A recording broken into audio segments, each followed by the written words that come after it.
এরকম ঘটনা এখন ঘটবে পৃথিবীতে, এমন অলৌকিক সব ঘটনা। সূর্য যে পশ্চিম থেকে উঠবে, এটা কি আমেরিকায় তুলবে, না রাশিয়ায় তুলে আনবে, না আল্লাহ পশ্চিম থেকে তুলবেন?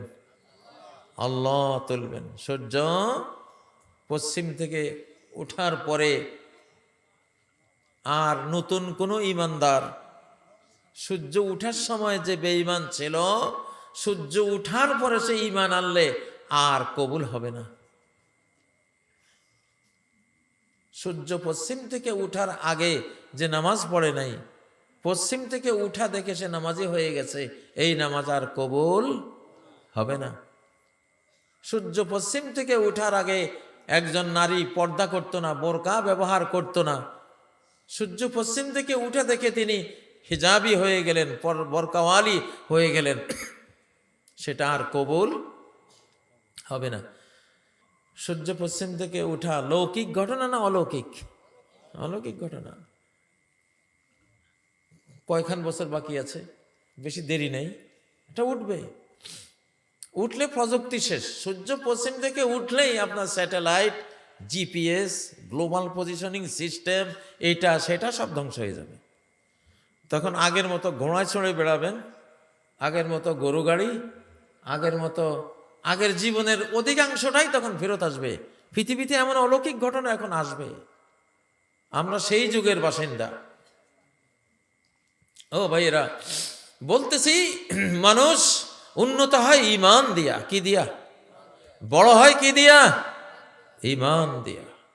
এক জাররা ঈমান, এক ধূলিকণার মতো ঈমান হৃদয়ে আছে, জাহান্নামে পড়ে গেছেন, বেঁচে যাবেন। ইউখরাজু মিনান নার মান ক্বালা লা ইলাহা ইল্লাল্লাহ ওয়া ফি কলবিহি ওয়াজনু যাররাতিন মিন ঈমান। জাহান্নাম থেকে বের করা হবে যে লা ইলাহা ইল্লাল্লাহ উচ্চারণ করেছে, তার অন্তরে এক জাররা পরিমাণ এই কালেমার প্রতি বিশ্বাস খুঁজে পাওয়া গেছে, তাকে জান্নাত দেয়া হবে, জাহান্নাম থেকে মুক্ত করা হবে। ঈমান কত মূল্যবান, ঈমান কত মূল্যবান। ও ভাইয়েরা, বদরের যুদ্ধে নবীজি এক সাহাবীকে তলোয়ার দিতে পারেন নাই। যুদ্ধে তলোয়ার লাগে, কাফের সৈনিকদের হাতে তলোয়ার, তীর, বল্লম সব, সাহাবীদের হাতে কয়খান তলোয়ার। নবীজি এক সাহাবীকে একটা খেজুরের ডাল দিলেন। সে বলল, খেজুরের ডাল দিয়ে আমি কেমনে যুদ্ধ করব? শোনো, এই ডাল দিয়ে তোমার কাজ তুমি করবা, তোমার আঘাত তুমি করবা, বাকি কাজ আল্লাহর। ঠিক না বে ঠিক? ইতিহাস সাক্ষী, ওই খেজুরের ডাল দিয়ে আঘাত করেছে, তলোয়ারের মতো ওইটা কাজ করেছে। ঈমান, এটা কি ঈমান? আমাদের বাংলাদেশ চারপাশে আমাদের শত্রু ঘেরা, ঈমান ছাড়া বাঁচার কোনো উপায় নেই। আলহামদুলিল্লাহ, সেই ঈমান আমাদের বাংলাদেশে অতীতে ছিল, ছিল কিনা? অতীতের ইতিহাসগুলি ঘাঁটলে আমরা দেখি বাংলাদেশে এইরকম দিগ্বিজয়ী ঈমান এই দেশে ছিল এক সময়, মাঝখান দিয়ে মার খেয়েছে ঈমান। ঈমান চলে গেলে আপনি সব আমল করবেন, একটাও আল্লাহর কাছে কবুল হবে না। একটা মাসালা বলি, যেমন আজ থেকে 100-200 বছর আগে একজন খুন করেছে, সে বেঈমান হয় নাই, মহাপাপী হয়েছে। খুনের কারণে সে বেঈমান হয় নাই, মহাপাপী হয়েছে। এই যুগে খুন করলে বেঈমান হয়ে যাবে। আজ থেকে 100-200 বছর আগে কেউ জিনা ব্যভিচার করেছে, মহাপাপ করেছে, সে বেঈমান হয় নাই, ইমানদার মহাপাপী। কিন্তু এই যুগে যারা জিনা ব্যভিচার করে এরা বেঈমান। আজ থেকে 100-200 বছর আগে যে সুদ খেয়েছে, সুদ খেয়ে, ঘুষ খেয়ে কবিরা গুনাহগার মহাপাপী হয়েছে, বেঈমান হয়নি। কিন্তু আমাদের এই যুগে যদি কেউ সেই সুদ খায় কি হয়ে যাবে? বেঈমান হয়ে যাবে। পার্থক্যটা কেন? কারণ আজ থেকে 100-200 বছর আগের পৃথিবী অনেক ভালো ছিল। তো কোনো হারামকে তারা হালাল মনে করত না। হারামকে হারাম মনে করেই কেউ হয়তো শয়তানের ফেরেবে পড়ে কাজটা করত। 2-1 সাহাবীরাও জিনা ব্যভিচারে পড়েছেন, কাফের হয়ে যাননি। কিন্তু এই যুগ সম্বন্ধে বলা আছে ইউমসির রাজুলু ফিহা মুমিনা ওয়া ইউসবিহু কাফিরা। এমন এক জামানা আসবে মানুষ বিকেল বেলায় ইমানদার থাকবে, সকাল বেলায় বেঈমান। ওয়া ইউসবিহু মুমিনান ওয়া ইউমসি কাফিরা। আর সকাল বেলা ইমানদার, বিকেল বেলায় কি? বেঈমান। কেন এটা হবে? এখন যারা জিনা ব্যভিচার করে যুবকরা এটার নাম দিয়েছে রিলেশন, প্রেম, রিলেশন, বৈধ করে নিয়েছে, গার্লফ্রেন্ড। ঠিক না বেঠিক?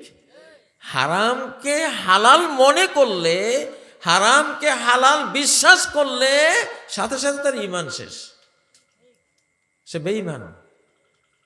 আজ থেকে 100-150 বছর আগে এসব কবিরা গুনাহ ছিল, কম ছিল, বাট একটা জিনিস ছিল, তারা হারাম মনে করে ওগুলি করত। আর এই যুগে এটা হালাল মনে করে, কালচার মনে করে, মডার্ন লাইফ মনে করে, এটা একটা সভ্যতার অংশ হিসাবে এটা মনে করে। ঠিক না বেঠিক? এইটা করলে আর ঈমানের সাথে কোনো সম্পর্ক থাকে না। ঠিক শয়তান ইবলিস সেজদা যে করে নাই, সে সেজদা না করাটা আমার অন্যায়, সেজদা না করাটা আমার একটা বড় অপরাধ, এটা একটা কবিরা গুনাহ, এই হিসাবে সে সেজদা থেকে বিরত থাকে নাই। সে বিরত থাকছে, সেজদা না করাটাই উত্তম। কারণ আমি আগুনের তৈরি, আমি সেরা। আনা খায়রুম মিনহু খালাকতানি মিন নার। আমি তো আদমের থেকে উত্তম, তাহলে আমি কেন তার সেজদা করব?